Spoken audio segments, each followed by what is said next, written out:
ഈ ഭാഗത്ത് നാം കാണുന്ന പണ്ഡിതന്മാരിൽ ഉലമാക്കളിലും സാദാത്തുക്കളിലും എന്ന് പറഞ്ഞാൽ തെറ്റാവൂല. നബി സല്ലല്ലാഹു അലൈഹി വസല്ലം തങ്ങളെ വല്ലാത്ത മഹബ്ബത്ത് വെച്ച് ആ മഹബ്ബത്ത് ഖൽബിന്റെ ഉള്ളിൽ കടന്ന ഒരു വലിയ വ്യക്തിത്വത്തിന്റെ ഉടമയാണ് താജു ശരിയ ഉസ്താദ്. ഞാനിപ്പോഴും ഓർക്കുന്നു, എന്നോട് എപ്പോഴും പറയാറുണ്ട് ബഹുമാനപ്പെട്ടവൻ, ആ ജീവിതത്തിൽ പറയപ്പെട്ട താജു ശരിയ ഉസ്താദിനെ ക്ഷണിച്ചിരുന്നു എന്ന് അവർ രണ്ടുപേരും പറഞ്ഞു. അങ്ങനെ ചെറുപ്പത്തൂർ ഉസ്താദ് ഷരീഫ് ഉസ്താദിനെ കൊണ്ട് ദിവസം താജു ശരിയ ഉസ്താദ് നിങ്ങൾ തുടങ്ങി കൊടുക്കി എന്ന് പറഞ്ഞു.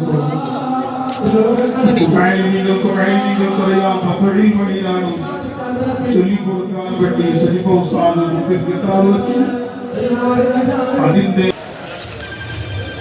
الصلاة والسلام على سيدنا محمد صلى الله عليه وسلم.